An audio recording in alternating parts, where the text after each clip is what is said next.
Então, né, pessoal, Javier Milei já teve o seu primeiro revés junto ao sistema, ao establishment argentino, justamente na questão aí das reformas trabalhistas que ele embutiu naquele seu pacotaço de reformas que foi apresentado, já está vigorando aí por meio de decretos presidenciais, né? Então, aqui, alguns pontos, aliás, dessa sua reforma, que tem 300 e tantos itens aí que já foram decretados por ele. Alguns desses pontos relacionados à reforma trabalhista foram suspensos, não foram declarados inconstitucionais, anulados, nada disso. Foram suspensos, podem voltar no futuro, quem sabe, mas até o momento estão suspensos pela Justiça Argentina aqui, pela Câmara Nacional de Apelações do Trabalho, né? Claro que foram sindicalistas que entraram com isso aí na história, mas importante frisar aqui, pelo menos algo positivo, foi uma decisão dividida, não foi uma unanimidade dessa Câmara aí de Apelações do Trabalho. Então vamos olhar as repercussões disso aqui, falar um pouquinho também sobre outras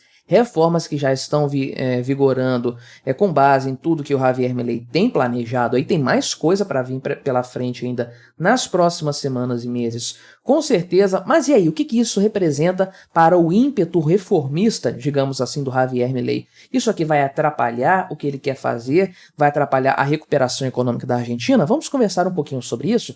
Mas antes, deixe o seu like e o seu comentário neste vídeo, se inscreva no meu canal. Se você ainda não for inscrito, considere se tornar membro patrocinador do meu trabalho, com valores a partir de R$ 1,99 por mês. Você me ajuda bastante, pode ter certeza disso, né? Então isso foi revogado hoje, quarta-feira, dia 3 de janeiro. Você já deve ter visto outros vídeos já sobre esse tema, inclusive, né? Mas a reforma trabalhista, que estava prevista nesse pacotaço de decretos econômicos assinados no finalzinho do ano passado, né, pelo Javier Milei, isso foi revogado hoje, dia que eu estou gravando este vídeo aqui, pela Câmara Nacional de Apelações do Trabalho, conforme eu falei, uma votação dividida. Aqui eu não vi quantos votos foram dados ao todo, quem ficou favorável à suspensão, quem ficou contra, mas não foi unânime. Se fosse aqui no Brasil, teria sido, se fosse no TST, o Tribunal Superior do Trabalho aqui no Brasil, seria unanimidade, não teria discussão, né? Mas então, a Câmara Nacional de Apelações do Trabalho, que deve ser ali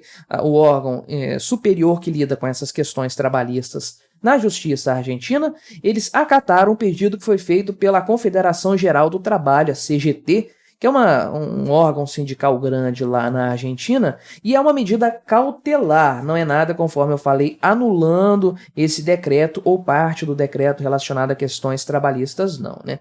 Então, essa medida aqui suspende essas modificações da legislação laboral da Argentina até que haja uma sentença definitiva. Então, isso vai ser considerado com mais calma, com mais tempo, em algum momento aí, né? Sendo que esses dois juízes aqui, Alejandro Sudera e Andrea Garcia Vior, entenderam que ainda há dúvidas sobre se as mudanças justificam a urgência de um decreto sem passar pelo crivo do Congresso, né? Então, esse Alejandro Sudera disse o seguinte: o decreto de medidas legislativas excepcionais pelo poder administrador só poderia ser justificado em um caso claro de emergência, que não parece configurado ou sequer invocado nas próprias configurações do não sei o que significa isso aqui, né? Mas, bom, eu diria que a Argentina está num caso de emergência. Não sei você, o que você pensa desse caso, mas esse juiz aqui em questão disse que não. Tá tudo tranquilo aí, tá uma maravilha, né? Então, tem alguns pontos aqui realmente trabalhistas que foram impactados por esse decreto, por esse decretaço aí do Javier Milei, né? E de fato, algumas coisas aqui, Decreto Nacional Decreto de Necessidade e Urgência, aquela sigla, né? Digitaram errado aqui esse Y no meio, mas é Decreto Nacional de Urgência. Então ele colocou com alguma coisa formal aí nesse decreto e tudo mais. Conforme eu falei, foram 300 normas estipuladas aí, né? Sendo que tem alguns pontos aqui da legislação trabalhista, acho que nessa outra notícia tem alguns pontos mais claros aqui, né? De acordo com o Milei, isso é uma modernização das relações de trabalho no país, está corretíssimo, porque realmente a coisa não é tão atrasada quanto a brasileira, porque em nenhum lugar do mundo é assim, mas tem muitos problemas, muitas dificuldades. Então, lá na Argentina, Também é difícil demitir um funcionário, né? Aqui, tipo o Brasil mesmo, o que acontece? O funcionário não pode ser demitido por qualquer motivo lá e ele é indenizado quando sai da empresa. Então, realmente, quando você dificulta a demissão do funcionário, o desligamento dele da empresa, você automaticamente dificulta a contratação de novos funcionários, porque todo esse custo e esse risco envolvidos na demissão de um funcionário vão ser levados em conta quando da contratação, né? O empresário vai olhar para o cara e falar, não sei se eu vou contratar esse sujeito, pode ser que ele me dê trabalho lá na frente para demiti-lo, então realmente vou segurar aqui um pouco as coisas, não vou avançar muito com as contratações não, porque eu posso ter problema no futuro, né? E também há um período de experiência lá previsto na legislação argentina de 3 meses, igual tem aqui no Brasil, né?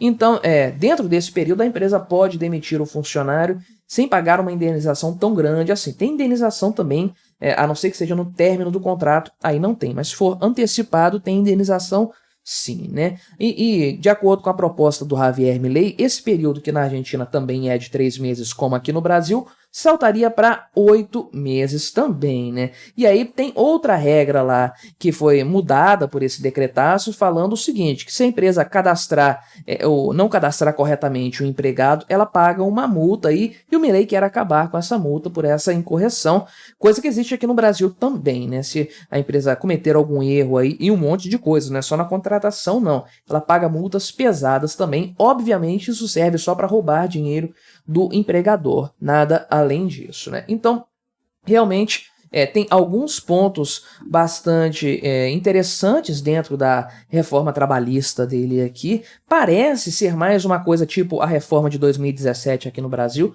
O pessoal faz um terrorismo danado em cima disso, mas eu que trabalho com isso aqui na prática todo dia, com departamento pessoal, lei trabalhista e tudo mais, eu não vi nada demais na reforma de 2017. Isso aqui também do Javier Milei não parece coisa do outro mundo, não. É o comecinho da desregulamentação do setor do trabalho no país, né? Mas tem outros pontos, isso aqui é importante também, né? Que a gente vai até comentar daqui a pouquinho sobre as medidas que estão aí previstas, propostas pelo Javier Milei também. Muita coisa interessante aqui. Mas vamos lá.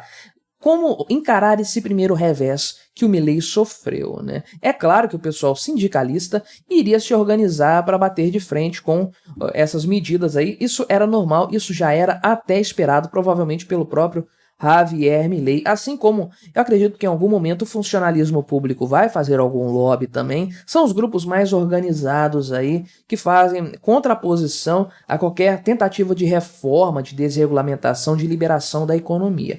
Geralmente esses grupos estão aí na vanguarda do atraso econômico, podemos dizer assim, né? Então, já era até esperado que isso acontecesse. Isso vai enfraquecer o Javier Milei?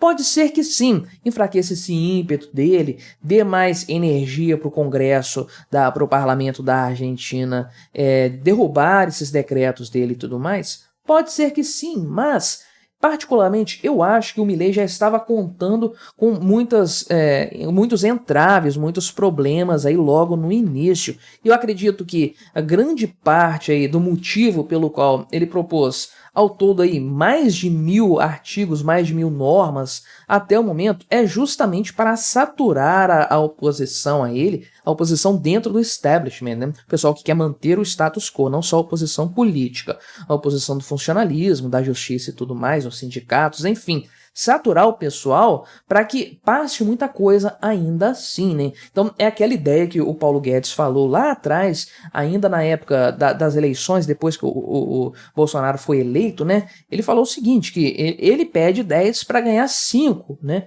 Ou seja, ele propõe um monte de coisas, já sabendo de antemão que nem tudo vai passar, mas alguma coisa sim vai acabar passando. Então eu acho que o Javier Milei está jogando mais ou menos desse jeito.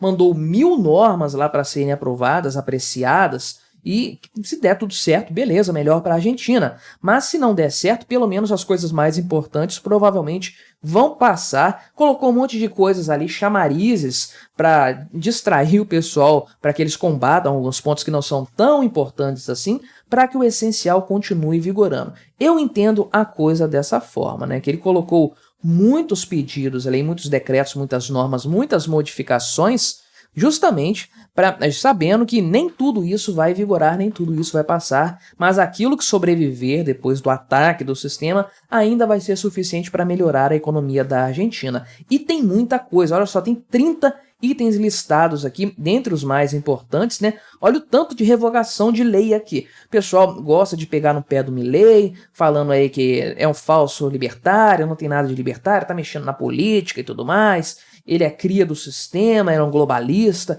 coisas do tipo aí, né? Mas todo mundo, no fundinho do coração, tá com inveja da Argentina, com certeza. Todo mundo que é de direita, todo mundo que tem um pensamento mais da liberdade, todo mundo tá com uma invejinha da Argentina, porque olha a quantidade de revogações de leis que foram colocadas nesses decretos aqui do Javier Milei, né? Revogação de lei do aluguel, lei do abastecimento, lei das gôndolas, lei do compra nacional, promoção industrial, promoção comercial, revogação aqui de regulamentação que impede a privatização, né, de estatais, revogação do regime de sociedades do Estado, transformação de todas as estatais em sociedades anônimas para facilitar a venda delas depois, a reforma trabalhista aqui, reforma do Código Aduaneiro, revogação da lei de terras, né? Olha que coisa, modificação da lei de controle de incêndios, revogação de um monte de obrigações aqui, enfim, uma série de medidas aqui que eu vou falar para você, me deixam até salivando, até com água na boca, né? Inveja que eu tenho desse pacotaço de medidas. Imagina se algum presidente brasileiro teria peito para fazer isso aqui, né? Já pensou se a coisa acontece? Só um libertário mesmo chegando lá, meu amigo, para ter peito para fazer as coisas acontecerem, né? Talvez precise de uma economia tão deteriorada quanto da Argentina para dar margem para tantas mudanças serem feitas. O sistema está lutando, está tentando aí enfrentar esse corpo estranho chamado Javier Milei, que chegando, mas eu acho que ele está adotando a estratégia correta nesse caso. Já chegou fazendo as mudanças, propondo tudo, mandando a real para a população, deixando claro que a situação é péssima, é caótica e tem que ser feito algo com urgência antes que o país vá para o buraco. E principalmente botou um monte de coisa em cima da mesa. Tomei, galera, vocês querem me boicotar? Tratem aí de analisar cada uma dessas minhas 1000 medidas aqui, 350 mais 600 e tantas depois, e aí vocês depois falam comigo o que vai passar, o que vai sobrar disso. Acho que o Javier Milei acertou em cheio, uma pena que o pessoal da Justiça do Trabalho lá da Argentina já está trabalhando contra, mas isso aí faz parte do jogo. O que você achou dessa história? Colabore com o nosso debate, se inscreva no meu canal se você ainda não for inscrito e até a próxima.